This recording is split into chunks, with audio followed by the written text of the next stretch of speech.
excelente tarde para você. O Consulta ao Doutor, ou melhor, a sua consulta com hora marcada e ao vivo, gente, está no ar.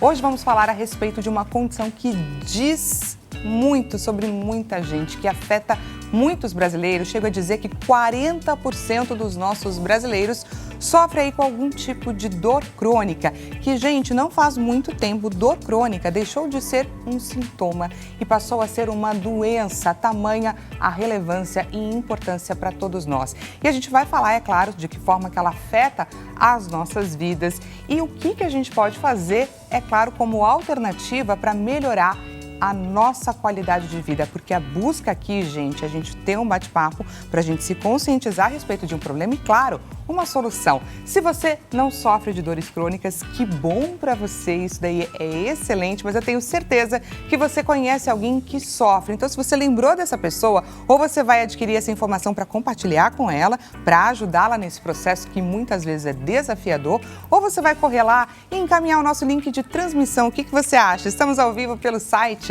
www.hittv.com.br. Clica lá e compartilha o nosso link de transmissão com essa pessoa que sente aquela dor ali na lombar, aquela dor nos ombros, nos joelhos, enfim, esse bate-papo vai ser importantíssimo, combinado? Fora isso, convido, é claro, quem quiser trazer pra gente o seu relato, contar um pouquinho da sua história, tirar as dúvidas. Essa consulta foi marcada para você. Encaminhe a sua mensagem para o 0 Operadora 11 3337 5886. Não perca tempo. Temos uma horinha? Temos uma horinha, mas esse espaço fica reduzido, viu? Quando o assunto é importante, quando o assunto é relevante, o tempo fica curto, então não deixe de aproveitar. E outra, gente, temos, é claro, a nossa clássica enquete acontecendo neste exato momento lá no nosso Instagram, na Rede Vizinha, @consulta ao doutor HitTV. Diretor, coloca pra gente a enquete na tela. Quando falamos de dores crônicas, qual é o seu maior medo? Ah, o medo existe, não existe? Não conseguir fazer as tarefas simples do dia a dia. Recorrer a tratamentos invasivos, demorados e, claro, não está aí, mas caros também. Lidar com a dor sem a compreensão dos outros, porque a dor é aquela questão que é muito particular, cada um sente a sua e muitas vezes a gente se sente incompreendido ou de repente as nossas dores são minimizadas pelo outro. Isso daí também dói um pouquinho na gente, não é? E a gente não sabe como fazer para explicar para o outro que aquilo ali sim limita a gente. De que forma que a gente vai fazer o outro entender algo que é tão particular nosso? Enfim, temos aí essa nossa enquete e vamos trazer esse debate à tona. Entra lá, clica na alternativa que mais te representa, combinado?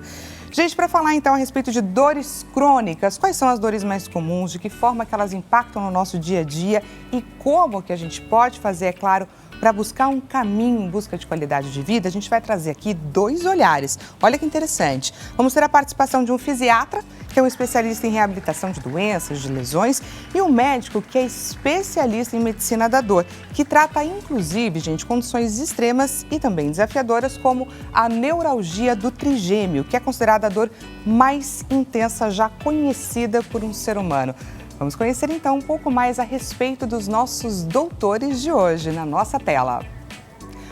O primeiro é o doutor Omar Miranda, atua na área há 12 anos. Ele nunca se imaginou em outra profissão, pois a vontade de ajudar e proporcionar qualidade de vida aos seus pacientes é sua maior missão. Um dos grandes desafios que ele enfrenta é a falta de informação dos pacientes com relação aos diversos tratamentos para o controle da dor, inclusive os tratamentos que são menos invasivos.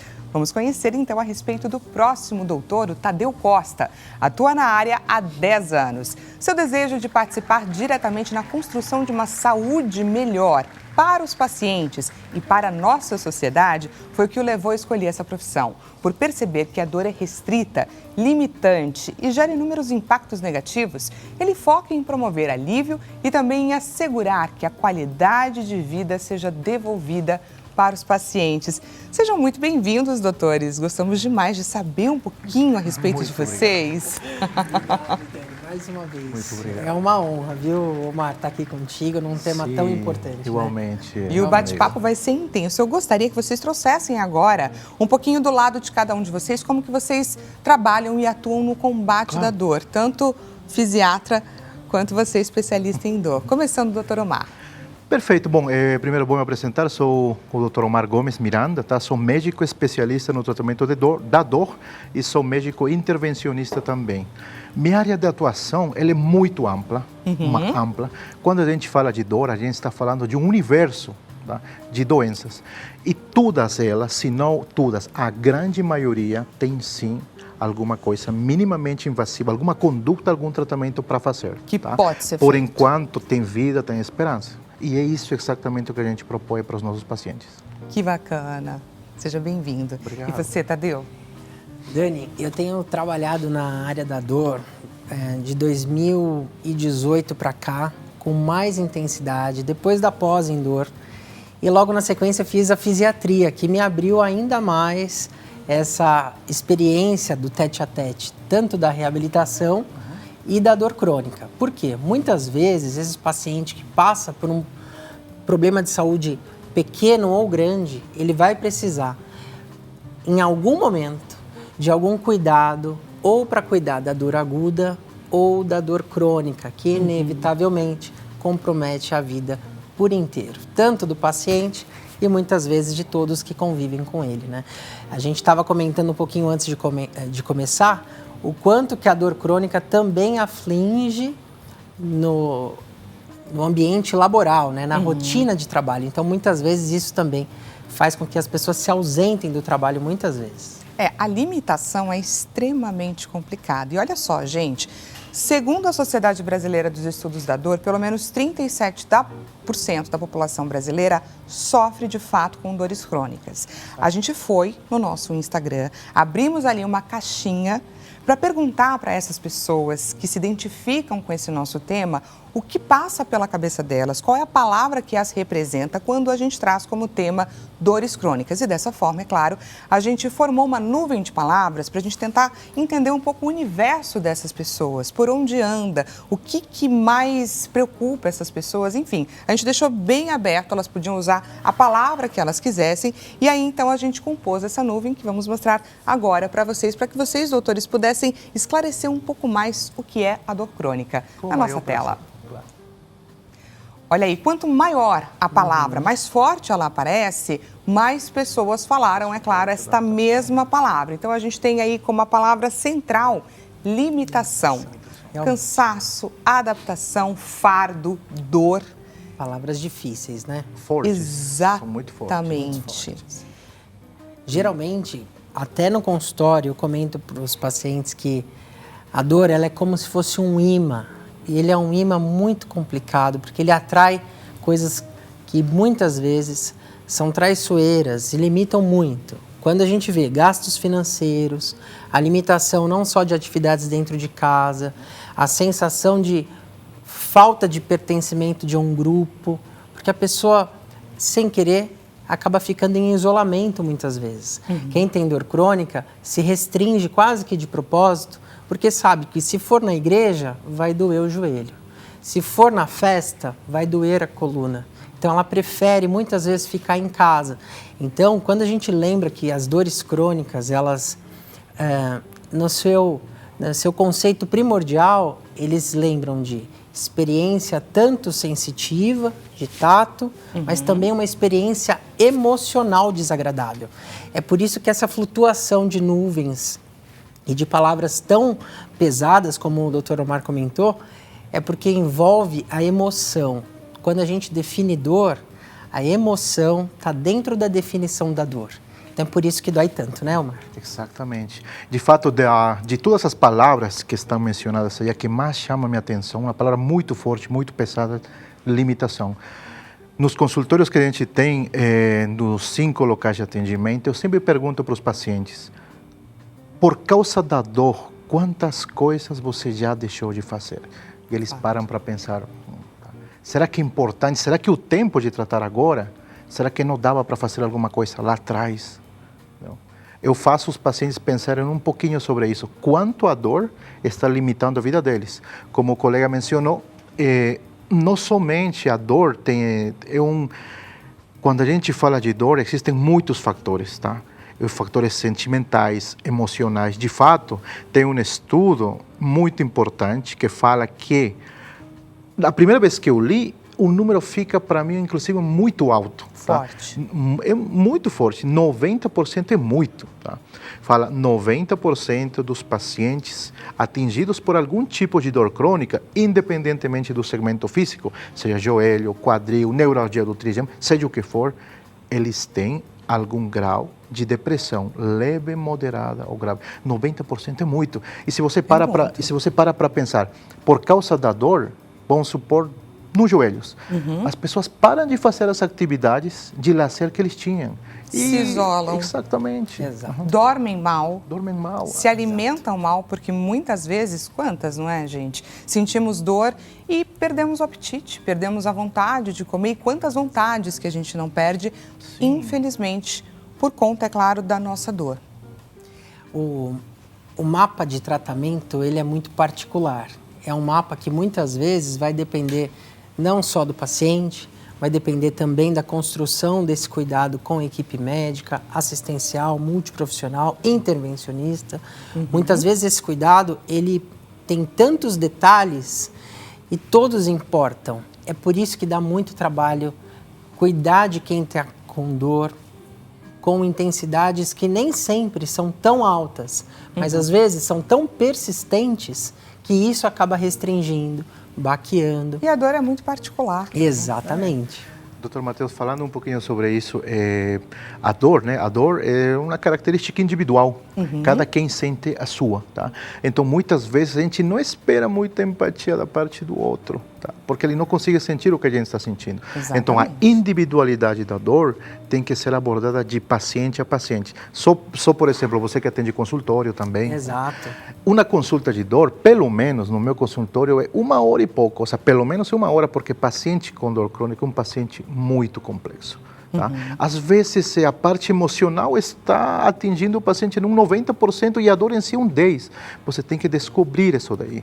Diferente do paciente que passa, por exemplo, com otorrino. Ele tem uma coisa bem pontual. Ah, tenho aqui, não respiro bem, pronto, desvio de septo, acabou. São 10 minutos, 15, o cara que mais demorar. A dor...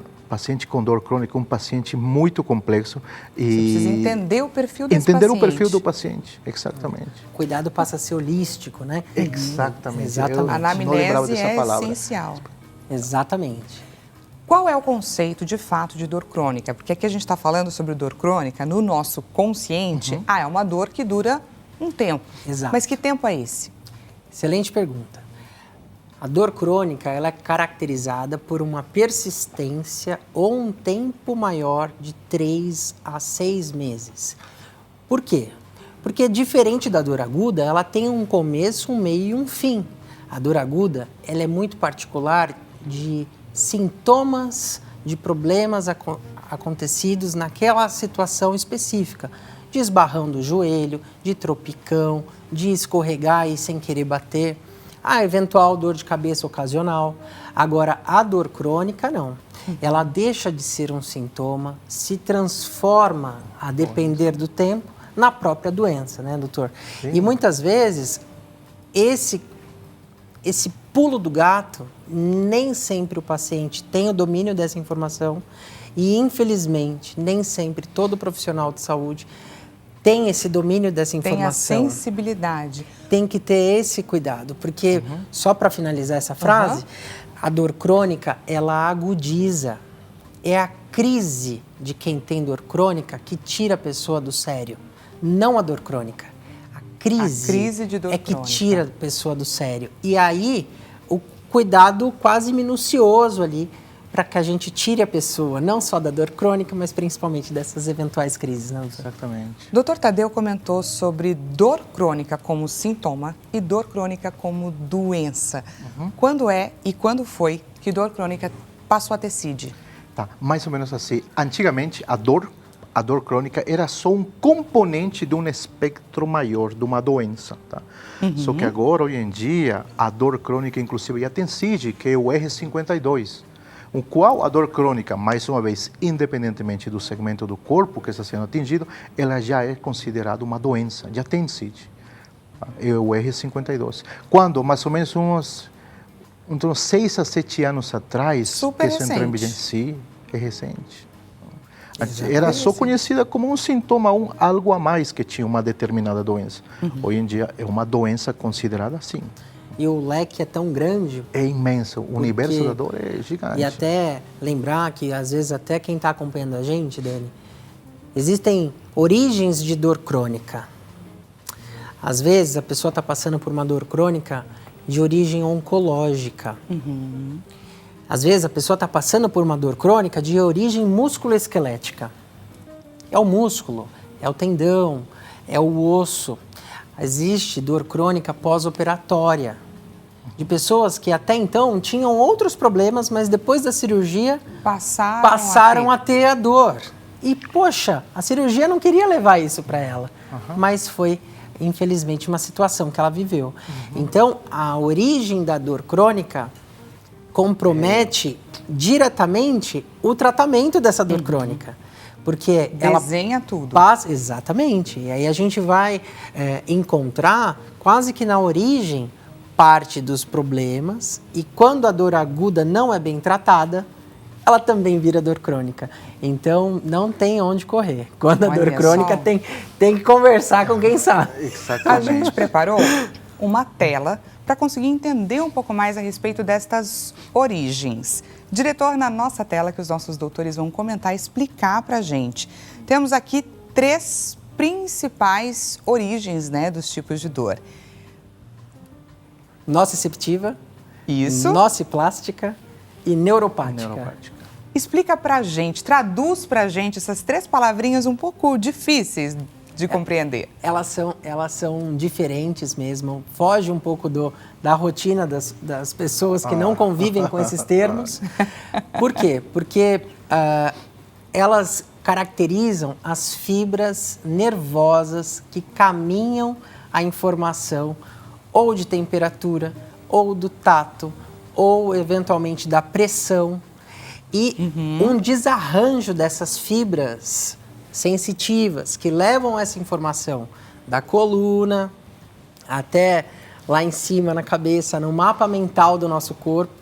Essas fibras, quando elas caminham, a depender da circunstância e do dano que foi causado, não tem jeito.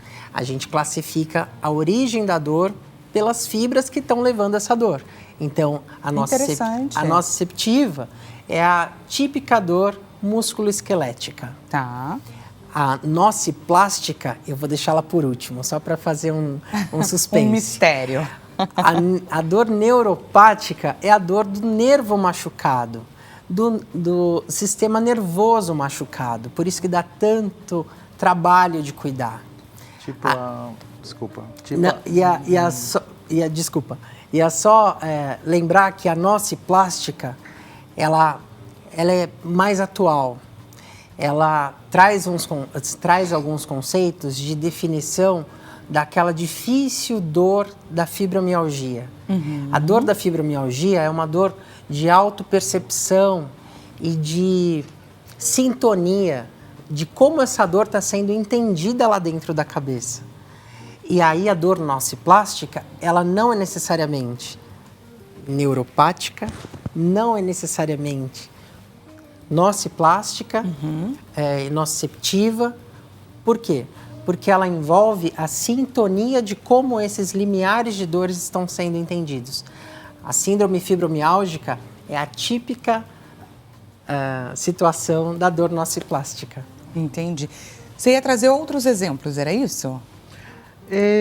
Para compor a explicação do Dr. Falando, Tadeu. por exemplo, de dor neuropática, né, que é o mais comum, o que a gente vê. Falando de dor, por exemplo, a neuralgia do trigêmeo é um tipo de dor neuropática. A neuropatia diabética, sabe o paciente diabético que não fez o controle adequado, ele sente formigamento, ardência, queimação nas pernas, do joelho para baixo, é um tipo de dor neuropática. Porque as fibras nervosas, como o colega mencionou, isso foi muito pontual, muito bom, que as fibras nervosas, no caso dos membros inferiores, estão com algum tipo de dano, por um desgaste da capa protetora de cada nervo. Descascou, vamos falar assim. E o paciente tem paciente diabético mal controlado tem essa sensação. É um tipo de dor neuropática também. Secção de um nervo. Um paciente que teve, por exemplo, um acidente de moto, teve avulsão ou lesão permanente do plexo braquial. É um tipo de dor neuropática. Tudo que implica lesão do nervo, tá? Seja por compressão, seja por secção, por corte, significa dor neuropática.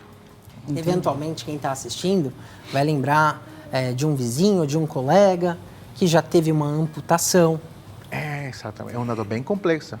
Às vezes, a dor da amputação, ela passa a ser a dor fantasma. E a dor fantasma, eventualmente, tem sinais e sintomas de dor neuropática.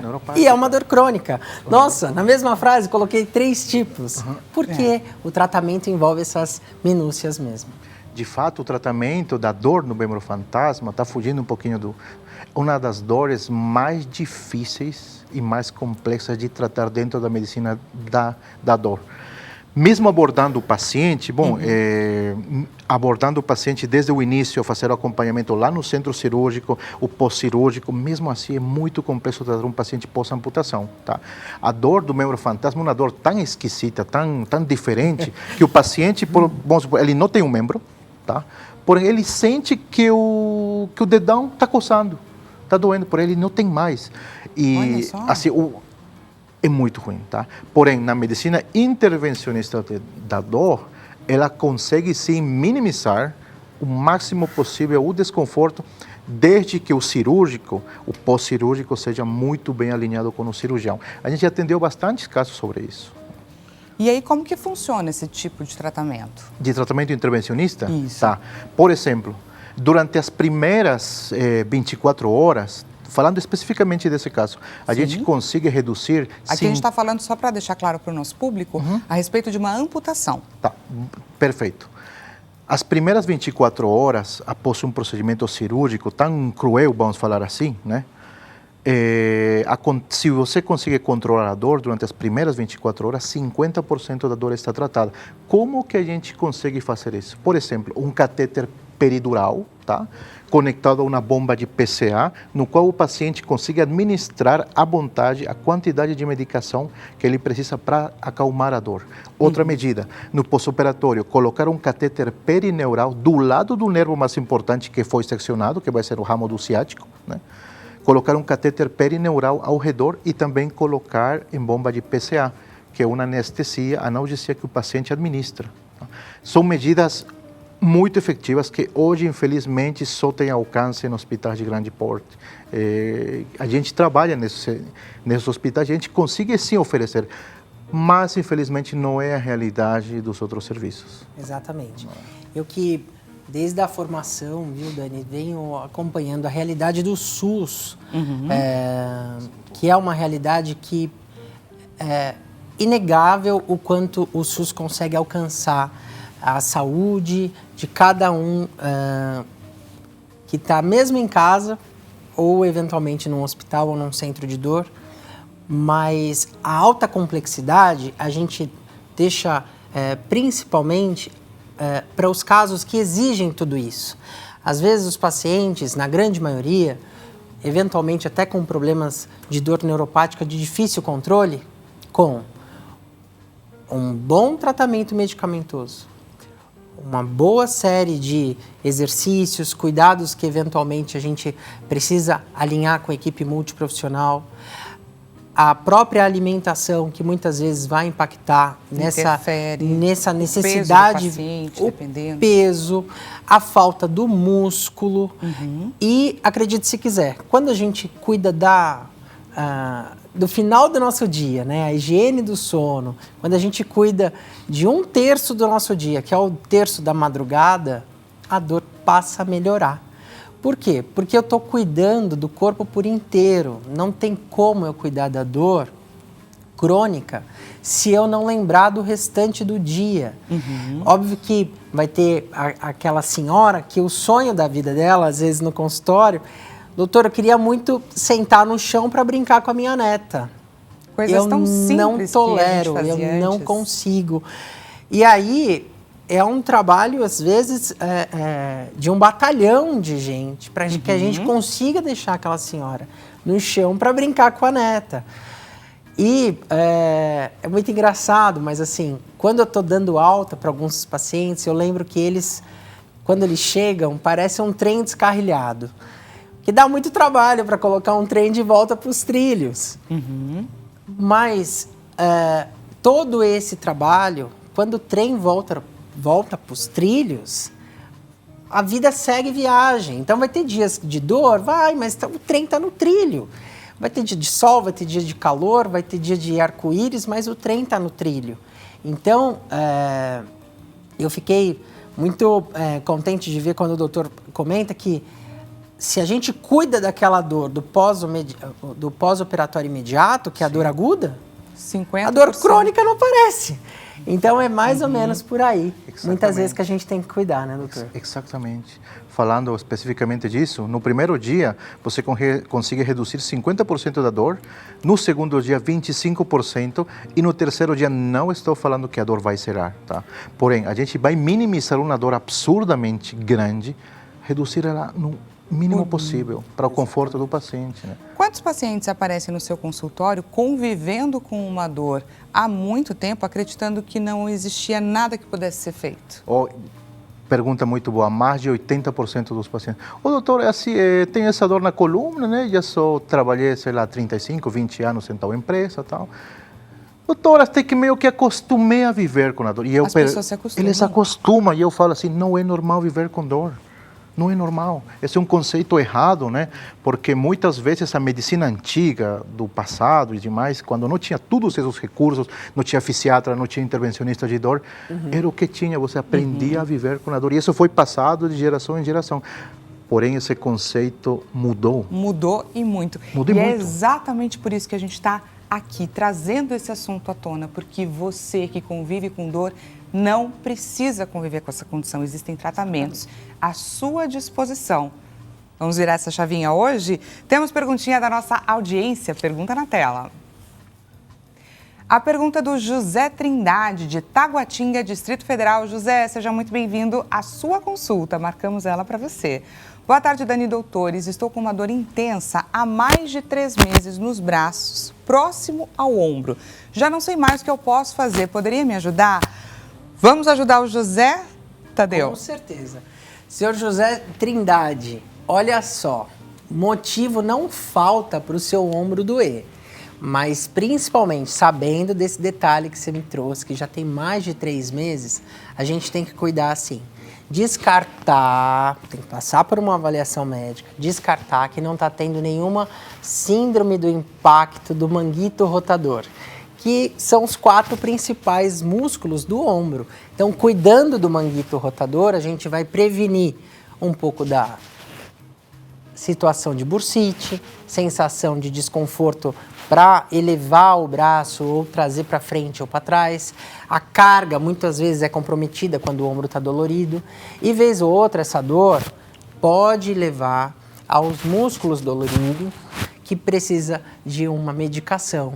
Mas eu já te adianto, tenta fazer compressa morna, vê se alivia. Para você que está adorando Consulta ao Doutor, a gente vai para um rápido intervalo e já já voltamos com mais dores crônicas. Não perca.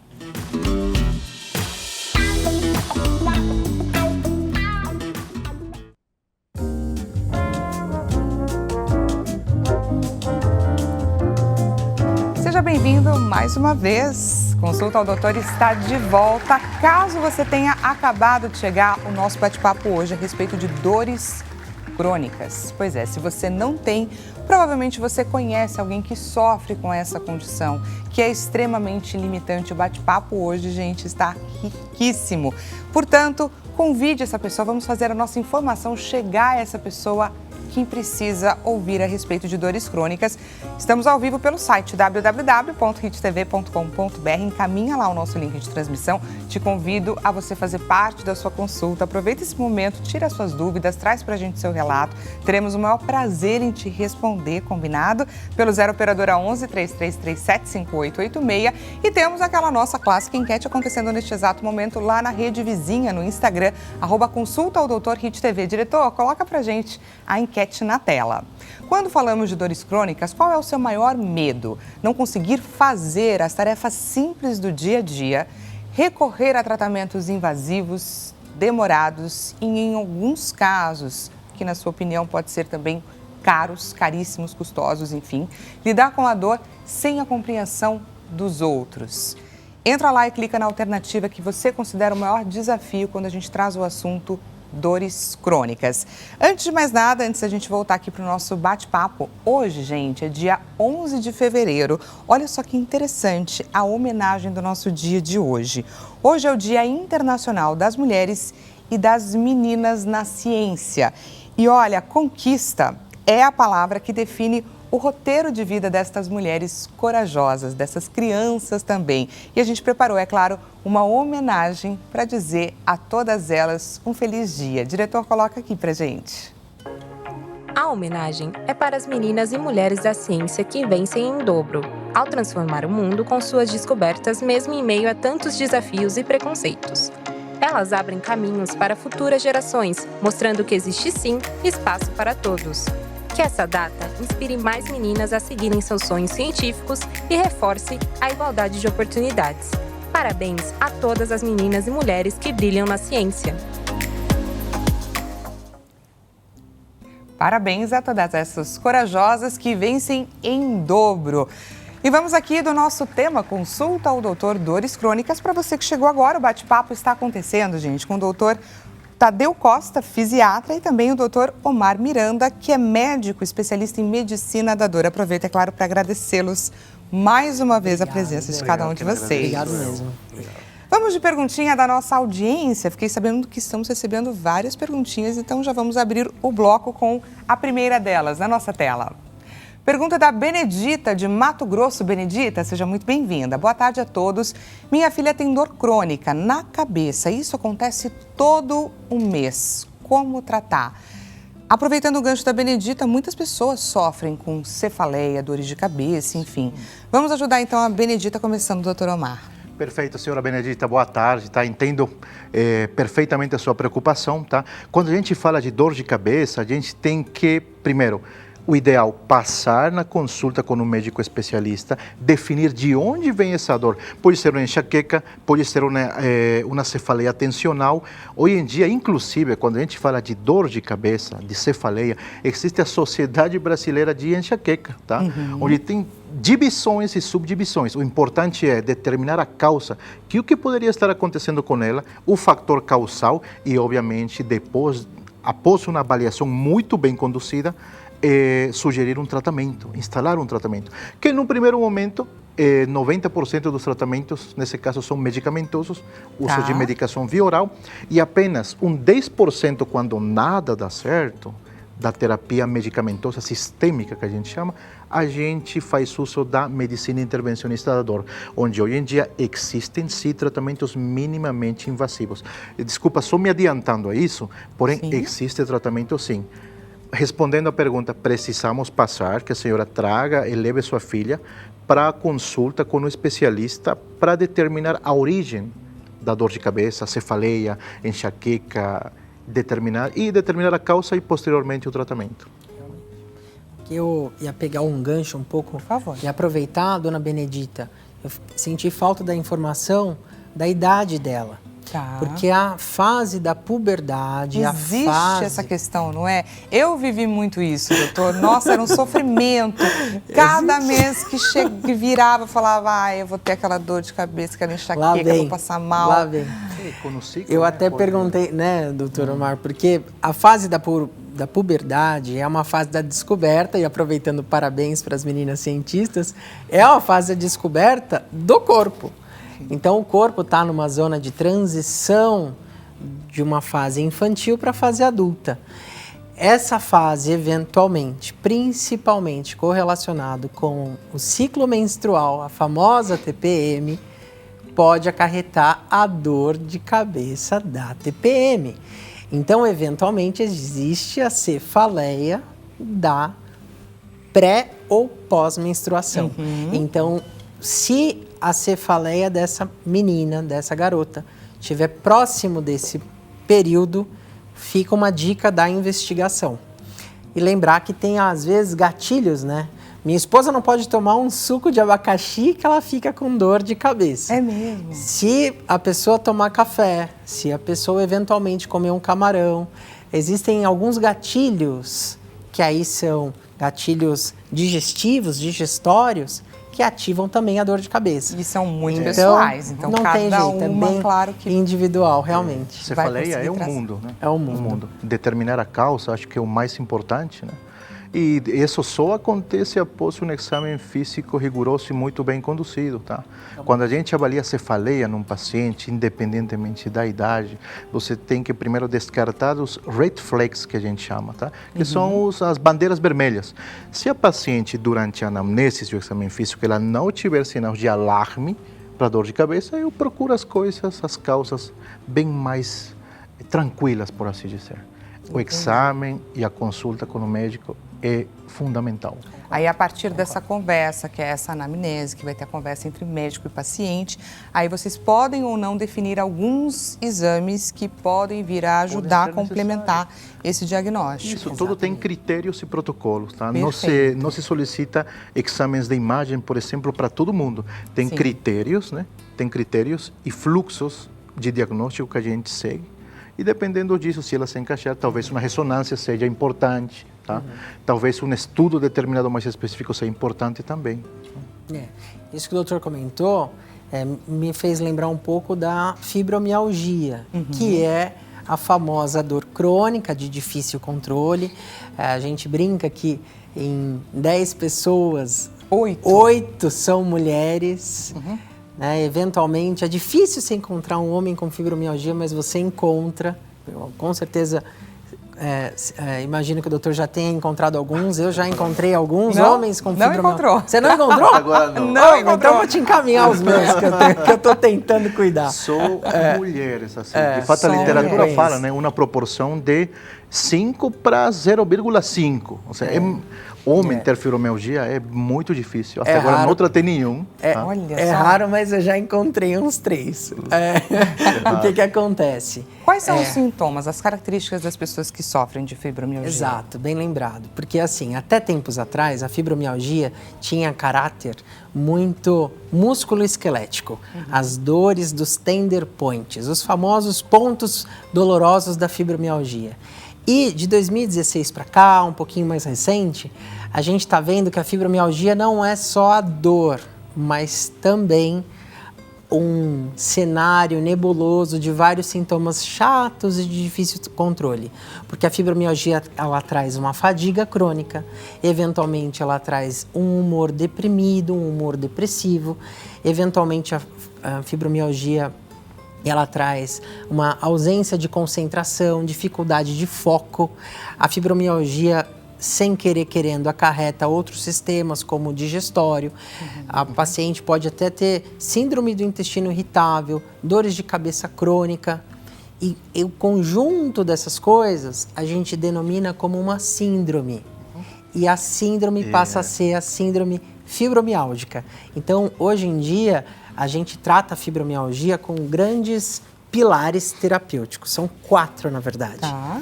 O primeiro é o sono. Alguém que dorme bem controla parte dessa fibromialgia fora de controle. Alguém que come bem, alimentos que são anti-inflamatórios, alivia a fibromialgia de difícil controle.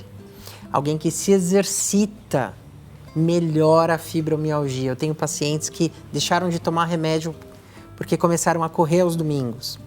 E por último, os remédios. Os 4 tratamentos assim, inevitáveis da fibromialgia passa por esses pilares, né, doutor? Eu fiquei curiosa só numa questão, que uma pessoa com dor, ela não tem muita vontade de se exercitar, ela não consegue dormir muito bem. Então, como que funciona, de fato, esse tratamento na prática? A gente entende a importância dos 4 pilares, mas como que a gente alcança isso? Dani, isso é o dia a dia do consultório. Então, esse é o desafio. Esse é o desafio. A anamnese bem feita vai passar por aí. Porque, às vezes, a pessoa come super bem, mas ela dorme muito mal. Então, às vezes, o tratamento vai depender do equilíbrio desses 4 pilares. Então, tratar o sono é ganhar 1/3 do dia dela. Tá. E os outros 2/3, depois a gente corre atrás para melhorar. Ué, será que está faltando exercício? Será que está faltando... Doutor, estou com muita dor, não consigo ir. Ué, então eu tenho que aumentar os remédios para que ela controle a intensidade das crises, para que ela tolere a atividade física. É um acompanhamento muito Exato. próximo do paciente. Não tem jeito. Muito próximo, A pessoa tem que estar ali, quase que no tete-a-tete com o médico, conversando certinho. De fato, antes da pandemia, houve algumas mudanças tanto nos critérios diagnósticos quanto do tratamento. Lá aconteceu na Holanda, em Amsterdã. Tá? Se juntaram os papas da fibromialgia, os caras que mais sabem do assunto do mundo, se juntaram num congresso e começaram a definir as novas diretrizes, atualizações de tratamento da doença. E eles foram muito pontuais com coisas bem simples. Se eu falar um resumo dos tecnicismos e demais, vai ser bem complexo. Eles conseguiram determinar o seguinte, tá? Eles resumem, obviamente, eles falam sobre os 4 pilares, mas eles são bem mais resumidos ainda, tá?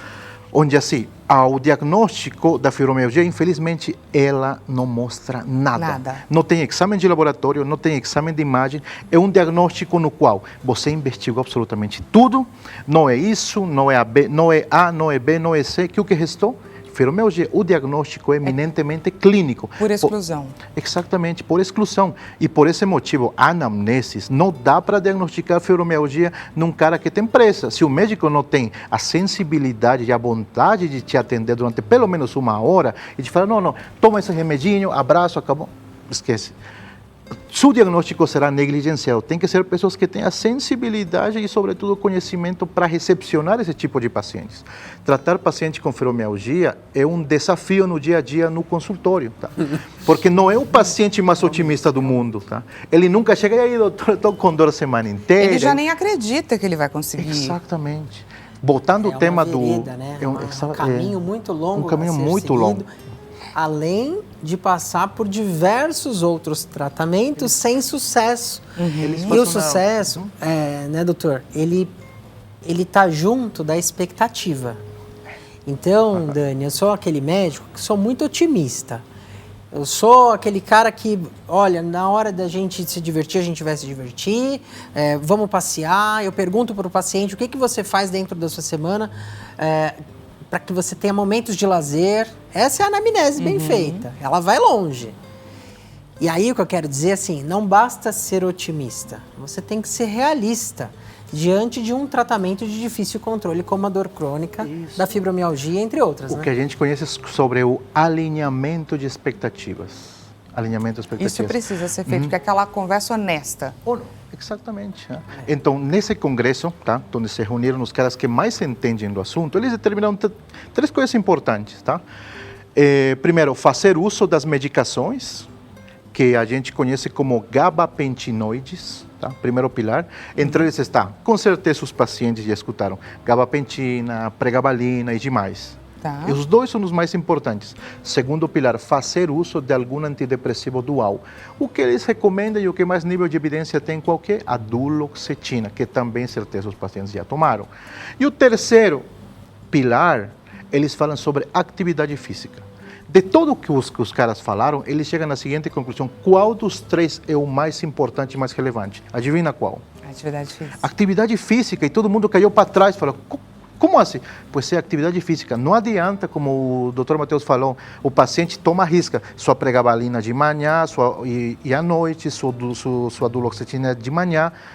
Se ele não pratica atividade física, tudo o que você fez não vale absolutamente de nada. Que interessante. É um começar de zero.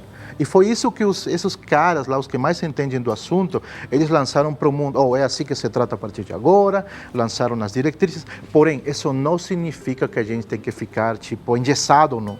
Cada paciente é um mundo e a gente respeita os individualismos. Tem paciente, no mês passado atendi, ele não faz atividade de jeito nenhum. Como que a gente convenceu ele de fazer alguma atividade física? A gente botou na dança. Olha que legal, aí foi entender o universo dele. E com enganos, né? O cara falou, nossa, que quando eu era moço, quando eu era mais novo, eu fazia tal coisa, que eu gostava de dançar. Né? E falei com a esposa, leva ele lá para o clube. E a esposa leva toda quarta e sexta-feira, ele vai. E mudou completamente. Mudou, Que mudou. maravilhoso. Mudou. Gente, agora a gente tem um desafio, hein? Vou colocar um desafio para vocês. Temos várias perguntas da nossa audiência e pouquíssimo tempo. Vamos começar. Na nossa tela, a primeira pergunta da Marlise. Marlise, seja muito bem-vinda de Blumenau, Santa Catarina. Boa tarde a todos. Tenho dor crônica há mais de 8 anos na coluna lombar. Sinto dor o dia todo, já fiz ressonância, exercícios e aplicação de ozônio. Nada teve resultado. Sinto dores latejantes o tempo todo. E aí? Marlise, obrigado pela pergunta. É uma dor que eventualmente a gente sabe que é de difícil controle mesmo, mas lembra que assim, às vezes a dor da coluna, viu, Dani e Marlise? Às vezes a dor da coluna, ela não está necessariamente na coluna. Por quê? Porque a coluna, ela é erguida por um alicerce de coisas. Então, eu tenho alguns ligamentos, eu tenho alguns músculos, pequenos e grandes, que eventualmente eles podem doer. Então, a primeira coisa é lembrar se essa dor da sua coluna são dos músculos perto da coluna. Uma outra coisa, que se a gente pegar 100 pessoas que não têm dor e fizer ressonância magnética nas 100, a gente vai ver desgaste. A gente vai ver abaulamento de disco. A gente vai ver, eventualmente, o bico de papagaio famoso. Só que eu tô te falando, a pessoa não tem dor, mas o desgaste está lá. Então, não basta fazer só a anamnese. Tem que fazer o exame físico, né, doutora Mara? Exame físico, um acompanhamento... Para que eu entenda se essa dor, ela tem um fundo da raiz do nervo. Ué, será que a sua dor é a do ciático? Porque... aí passa a ser a dor do nervo. E a dor do nervo tem características muito peculiares, que é difícil até de descrever. Que é uma dor que dá uma certa dormência, dá um formigamento, dá uma sensação de choque, dá uma sensação de frio doloroso, dá uma sensação de ardência. A sensibilidade fica diferente, o tato é ruim. A água do chuveiro molha e dói. O vento bate e dói. Opa, não pode doer assim. Por isso que é tão importante. Aí a gente tem que entender, Marlise, se a sua dor tem um fundo neuropático, igual a gente comentou quase agora. Posso complementar a pergunta? Achei interessante a pergunta, tá? 90% de nosso público hoje em dia, os pacientes que eu atendo, o carro-chefe sempre foi coluna. E em menor porcentagem os outros segmentos do corpo. Quando a gente fala de dor lombar, é um universo, tá? Um conceito muito importante, quero que os pacientes levem para casa, assistindo o programa, é o seguinte: nem toda hérnia lombar precisa de cirurgia, tá? Nem todo abaulamento significa que precisa de algum tratamento específico, tá bom? A grande maioria das hérnias e problemas estruturais da coluna, elas conseguem se resolver com medidas bem menos invasivas. Que isso é exatamente o que a gente propõe para os pacientes, né? Ter os mesmos resultados, tá, otimizados, com um maior grau de satisfação, fazendo uso da medicina intervencionista da dor, sem necessidade de grandes abordagens. Isso já é medicina do passado, sabe? Sim. Já que, bom, ainda eu acho que continua fazendo. Maravilhoso. Isso daí é de extrema importância, saber que existem caminhos. Muito obrigada, viu, pela sua contribuição. Vamos conferir o resultado da nossa audiência, o resultado da nossa enquete.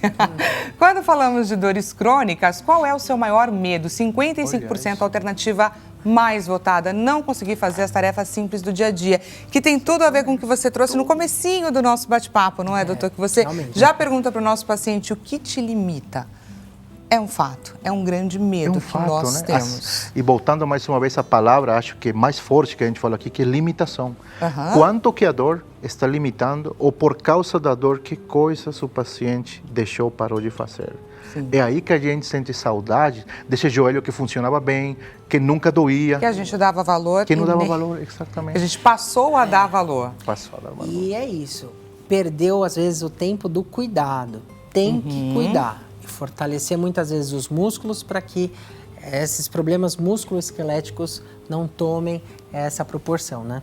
E, gente, foi o que a gente falou aqui no nosso bate-papo. É de extrema importância você saber que você não precisa conviver com a dor. A dor não faz parte de você em nenhum momento. Existem caminhos. Os doutores estiveram aqui para trazer essa lucidez aqui para a gente. Gostaria demais de agradecer a participação de cada um de vocês. Doutor Omar Miranda, médico especialista em medicina da dor. O Instagram dele deixa à sua disposição, doutor.omarmiranda.dor. Entra lá, clica, conversa com ele, adiciona ele na sua rede social, porque esses dois aqui especialistas são sensacionais. Doutor Tadeu Costa, fisiatra, o Instagram dele também está à sua disposição. Doutor Tadeu Costa, dessa forma como aparece aí escrito, e ele também deixa à sua disposição o WhatsApp, 0 operadora 11 982505305. Entra lá e encaminha para ele a sua dúvida. Muito obrigada pela sua presença. Vamos trabalhar juntos. Já estão super trocando figurinha, gente. Vamos trabalhar juntos. Acho que ele tem Formamos uma dupla de médicos sensacional. Gente, muito obrigada pela sua audiência, pela sua companhia. Foi muito bacana passar a tarde com você. A gente se encontra amanhã novamente, nesse mesmo horário, 16 horas. Até amanhã. Então tivemos um